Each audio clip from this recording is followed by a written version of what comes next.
Welcome to Trailer Park, the podcast trailer podcast. I'm Arielle Nissenblatt, half of the Trailer Park hosting duo.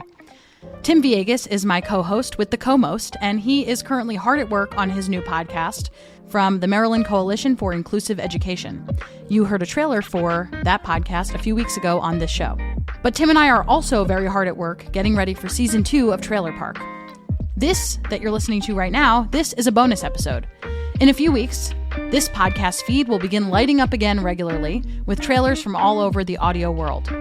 We have an amazing season planned for you, but more on that later. For now, for this bonus episode, let's get ready to meet Jeff Large, a podcast host and producer, and the founder of Come Alive Creative. He too is a trailerhead. In this conversation, you'll hear us talk about Jeff's research on podcast trailers. He's been thinking about short audio teasers for a while now, and has some interesting takeaways that I think listeners of this show will find particularly useful. Spoiler alert, one of our takeaways is that it's sort of dumb not to have a trailer. We'll get into that, I promise. You'll come away with practical advice for what to do if you don't currently have a trailer. When our conversation wraps, I'll be back to share some takeaways and to tell you what to expect on the next season of our show. Let's now get to my conversation with Jeff Large all about podcast trailers. Podcast trailers, we love them. Jeff, you and I have been trying to have this conversation for a long time. We are friends on LinkedIn, and you messaged me, I want to say almost a year ago when I started posting about Trailer Park, the podcast trailer podcast, because you had been doing some thinking about podcast trailers. So I am wondering, why podcast trailers? What's the reasoning behind your research into podcast trailers? Why do you place emphasis on podcast trailers?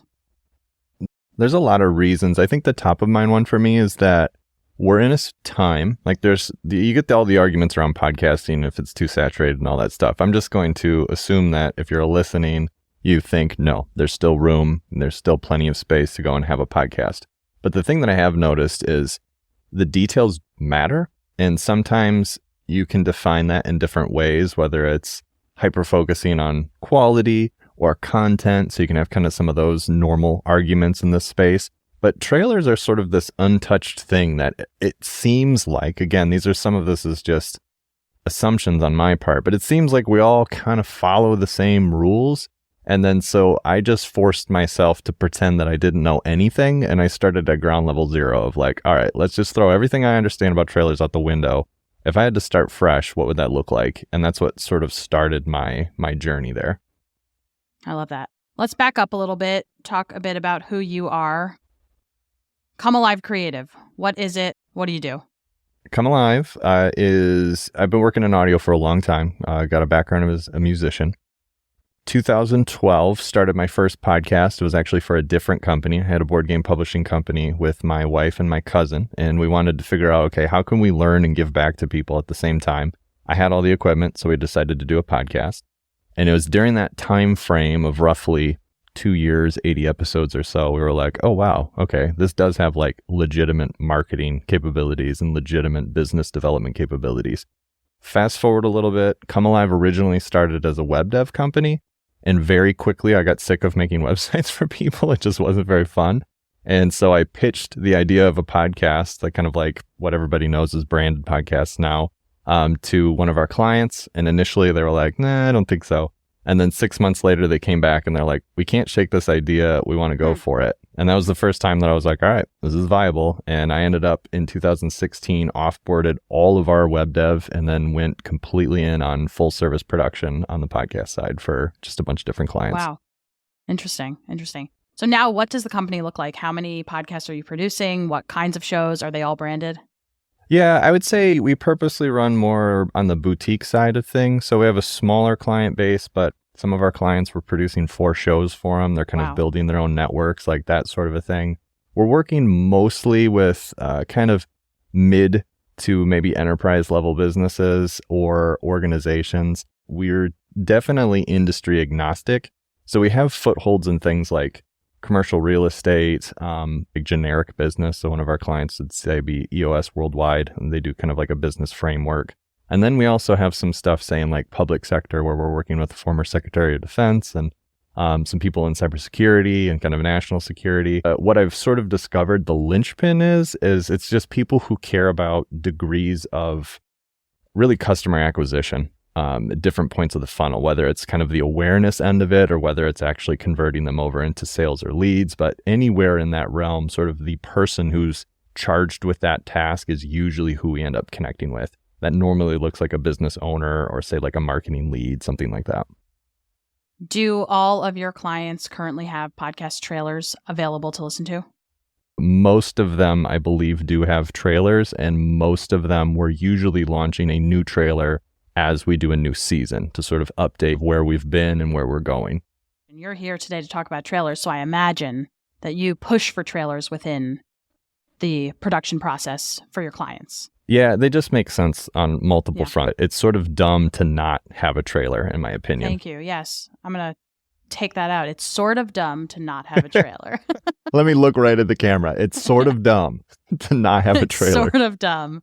Why is it sort of dumb to not have a trailer? Oh, that is a loaded question. There's easy ways to help reduce the friction from somebody saying yes to your show. And in the same way that a movie, if you just look at like, say, copy for a movie or the poster for a movie, you might go, oh, I think I might like that. Maybe I don't. You're not 100% sure. But I don't know. If you're anything like me, you like watching movie trailers. Sometimes I'll just like look up it's like 40 minutes worth of movie trailers of all the new ones that are coming out just to kind of browse and see what's going on. In the same way, that's a super easy way to just give somebody a light introduction of, hey, this is what the show's about. This is who it's for. You might like it if, like those types of answering.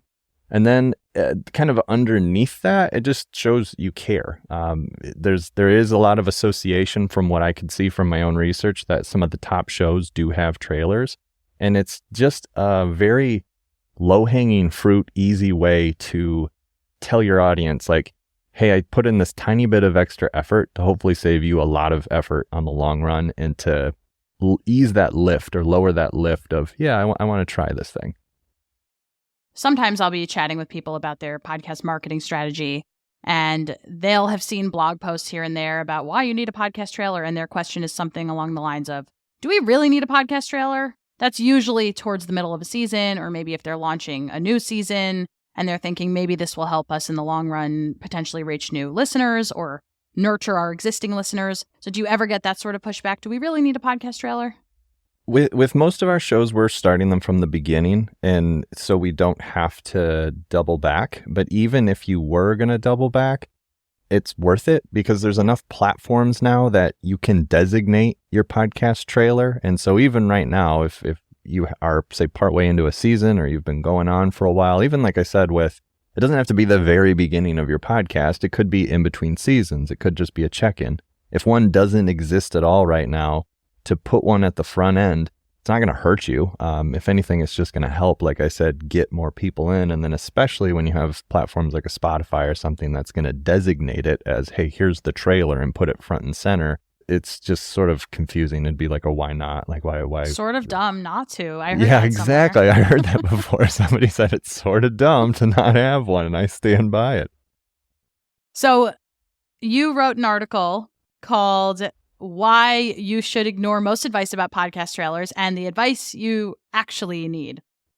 Why should you ignore most advice about podcast trailers? And what is most advice about podcast trailers? All right. So I just reviewed this in preparation for our conversation. Here's the thing that I thought was funny. These are all the little things, and I get nerdy sometimes with my research with the stuff that I find.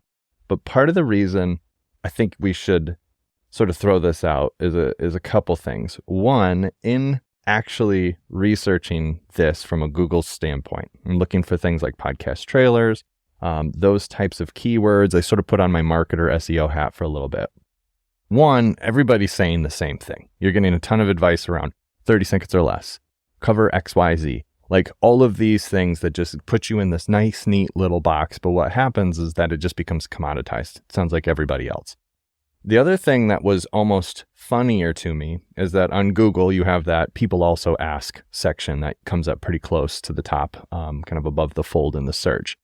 And the primary thing that everyone was asking was podcast trailer examples, podcast trailer script, podcast trailer script template, podcast trailer idea. They want to be told exactly what to do. Like nobody wants to take the risk. It's like, nope, tell me exactly what to do. And then just for the heck of it, again, this is one of those minor things, but I ran it through some SEO software just to see what would come up. And where's the stat? There was about 10 times more people. This is just subtlety, but humor me. It was about 10 times more people searching for how to make a good podcast trailer versus even how to make a great podcast trailer. And I'm like, come on, like this is just crazy. And so it's those things that, again, force me to go, all right, hang on. Like clearly the people are gaming the system.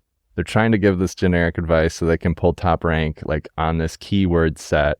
What actually needs to happen? And so that's where I started challenging things, at least in my own head. Where did those challenges go? What should you actually pay attention to? What advice do you actually need when you're making a podcast trailer? Okay. So take this with a grain of salt because I'm just one voice of many. Here are some things that have at least proven true for me if I go through a couple. First one, especially at the beginning, say you haven't set up your show yet, podcast trailer is dead simple to set up your feed. Where most of us know, I'm going to get technical for a second. If you have to set up a brand new podcast trailer feed, usually you need an episode somewhere in there. You may not want to actually put episode 1 in as your primary thing because people might find it out of context. There's a variety of reasons you might not want to do that. But if you have a trailer or even a teaser trailer or even like a filler trailer or something to just basically be the placeholder, if somebody does stumble upon it, it's not going to be a big deal because it's a trailer anyways. But then it, from a technical standpoint, allows you to really set up and organize the whole feed before an official launch versus saying like, hey, we're launched, and then one platform taking 24 hours to populate versus another platform taking like 5 days to populate. So you have that sort of techie factor working for you. Another thing would be the feature aspect, like I said, is that take advantage of the platforms that allow you to designate a trailer. Because again, if I'm browsing, if I've never heard of or seen your show before, I might want just a taster to figure out what it's about. That's an easy thing to do there. I would recommend, however you do it, I'm not going to tell you how to do it, but however you do it, make sure it represents the show well. A different industry example that I just ran into the other day was I saw this YouTube video on some like everyday carry gear. They're talking about a bag that I was checking out. I nerd out about bags once in a while. And the thumbnail was, to quote the kids, it was a real banger. Like it was a great thumbnail and it enticed me. As soon as I clicked the video though, like the video quality was like 5 steps down. It was like a 4K thumbnail and then it was this like 720 style video footage, and I'm like, whoa, that was a way big disconnect of what I was expecting in terms of actual quality. So if you're creating a trailer, whatever you're giving me, whether it be audio quality content, etc., have it actually represent the show. Like, don't be super goofy and funny if your show's super serious. Don't put a ton of production value into the trailer if your show sounds like crap. Like, try to at least let me walk in, see what I'm walking into. Exactly. Yeah. And then one more is just that last piece of bucking the advice that I was saying at first. Like, you're going to get a lot of the same advice when it comes to trailers.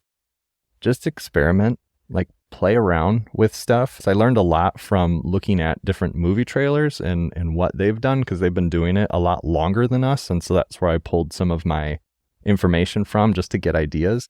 But there isn't a right answer, in my opinion. It's just do something that works for you, for your audience, for your business, however you're setting this thing up. Yeah. So we agree on pretty much everything. If you have listened to any of the advice that I give on trailers, it's pretty much, number 1, it allows you to populate your feed before you're ready to populate your feed. Number 2, podcast listening apps designate a space for you to mark something as a trailer. And number 3, and you didn't say this one explicitly, but it allows you to start marketing before your show is actually live. I don't know. It might actually be dumb not to have a podcast trailer. So I imagine that in your research, you listened to a lot of trailers to get a sense of what you like, what you don't like, what works, what matches tonally from trailer to the rest of the show. So give us some examples. What is a trailer that really worked for you? If you don't remember it exactly, just sort of describe how it made you feel. I'll give examples of ones that personally worked for me and didn't work for me. And this is just objective or kind of subjective opinion, rather. Nobody take personal offense.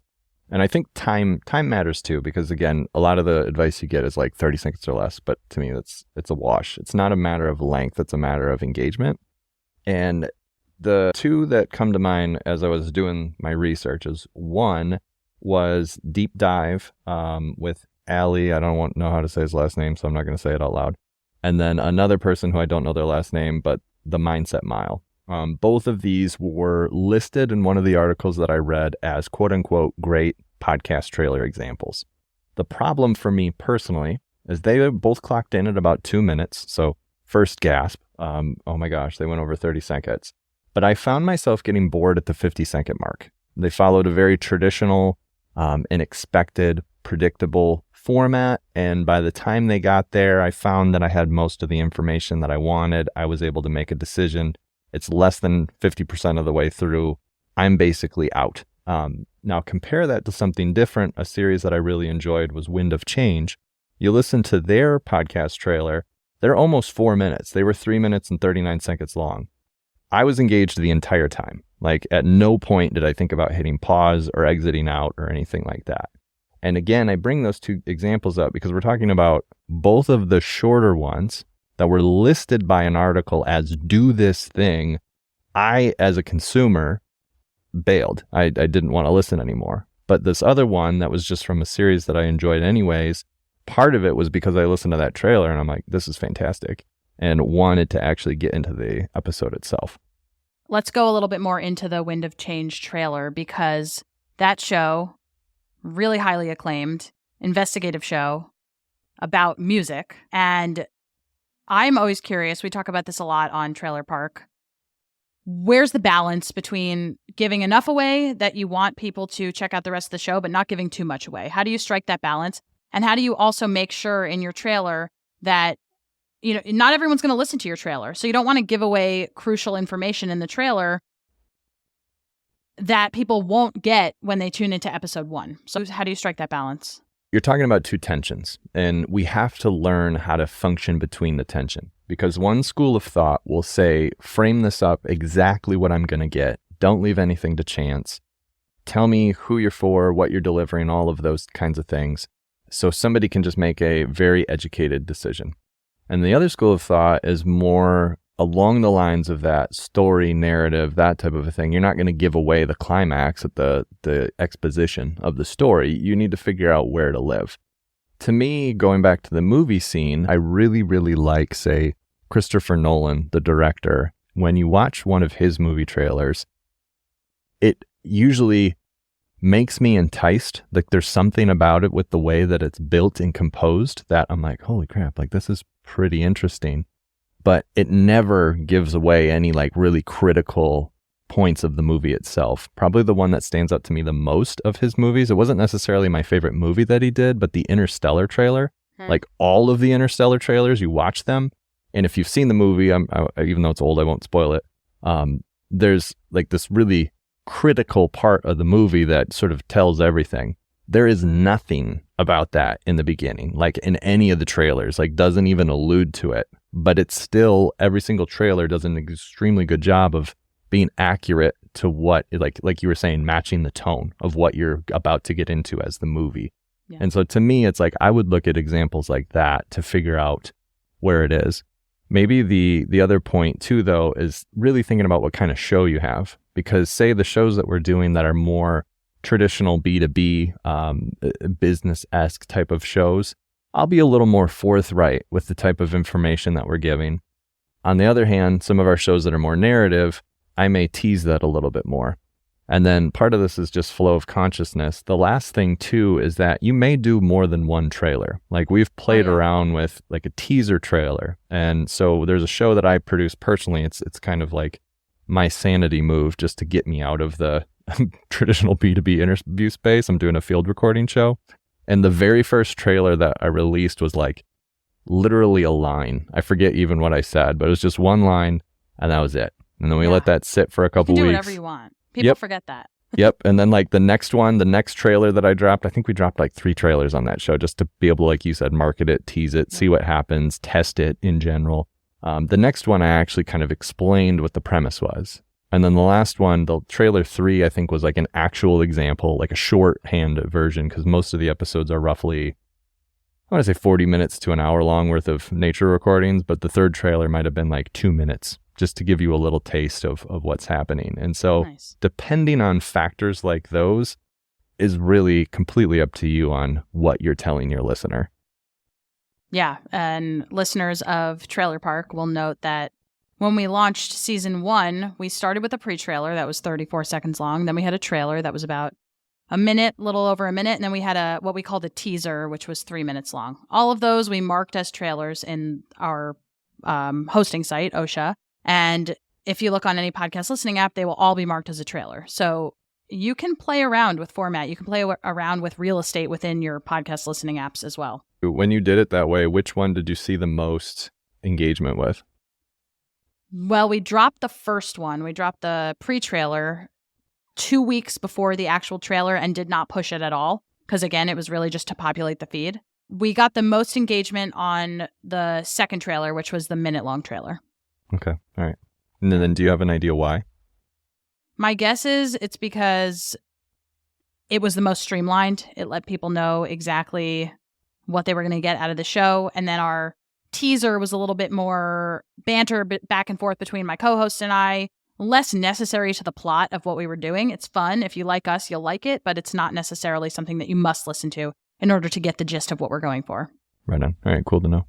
So I also hate shitty advice. I hate going on the internet and asking a question and then getting SEO generated blog posts from people who are really just trying to rank for keywords. You want to make sure that you are really just keeping in mind that there are no rules when it comes to making audio, pretty much because there's no gatekeepers when it comes to making audio. You can upload a 12-second episode of your show.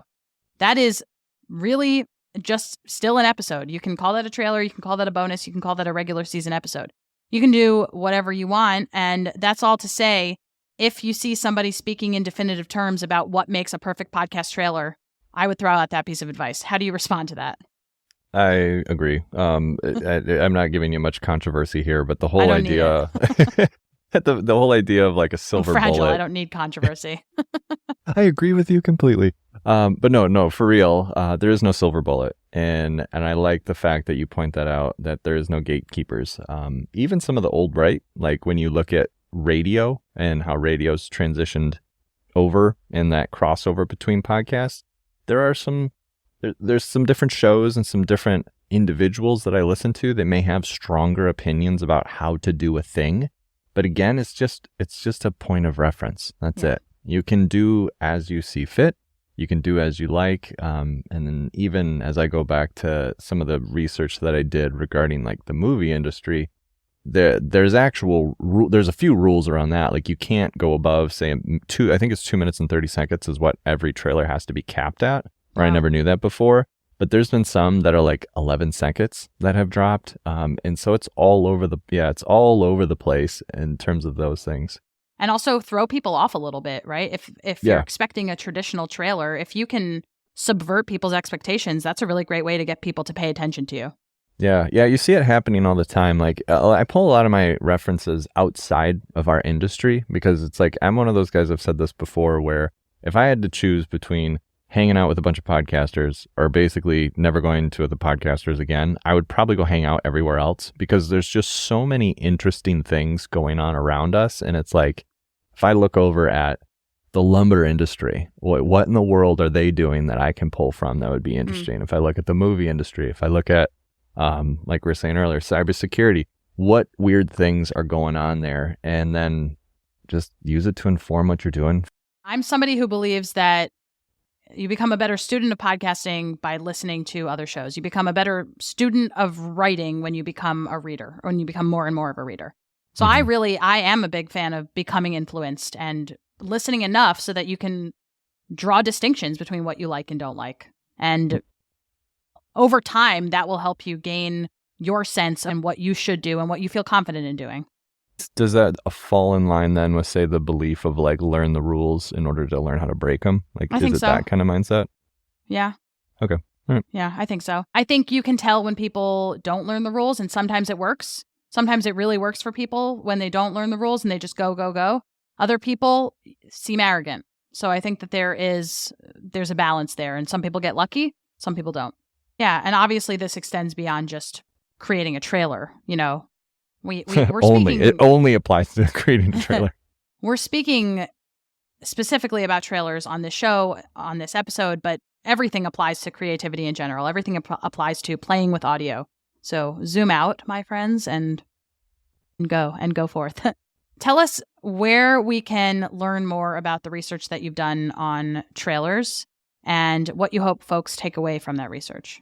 Yeah, so the main thing would just be on our company page. So just comealivecreative.com. And if you head over to our blog section, it's the one with the big old long title on purpose about trailers. And I think the primary takeaway is a lot of what we've already said, of just to be comfortable trying things. You don't have to follow these quote unquote unwritten rules. You got to listen. You got to figure out what works for you, and don't be afraid to test out new things, because you never know where it might take you. And we're back. Thank you to Jeff Large for joining me to discuss podcast trailers on the show all about podcast trailers. If you want more from Jeff, we will link to all of his various projects and articles in the show notes of this episode. Here are my 3 main takeaways from our conversation. Number 1, you can always add a trailer in after the fact. Just because you've launched a show a while back does not mean that you've missed the opportunity. Create one today. 2, you don't have to limit yourself to one type of trailer. You can always publish more than one. It can differ in terms of length and in terms of style and in terms of whatever you want. Test out a few different things and ask your audience what they like. And 3, be careful what advice you heed on the internet. This is not groundbreaking, I know, but it applies to podcast creation too. Just because somebody with perceived authority speaks in a tone that makes it seem like they know what they're talking about doesn't mean that they actually know what they're talking about. Even me, right now, this is the paradox. Anyway, thank you for tuning in to this bonus episode of Trailer Park. We're going to be back soon with regular season episodes of the show. Season 2 kicks off later this year. We're currently locking in sponsors and contacting the trailer creators whose audio pieces we've selected. We've got trailers that focus on adoption, the origins of the internet, video games and feelings, fatherhood, dreams, and so much more. That's just a snippet of what's to come. This show is written and produced by me and Tim Villegas. It's recorded on Squadcast and edited in Descript. It's hosted on Osha, a podcast hosting site that we love. That's AUSHA. If you need a new hosting provider, we will link to them in the show notes, and we hope you check them out. Happy listening, and as always, happy trails!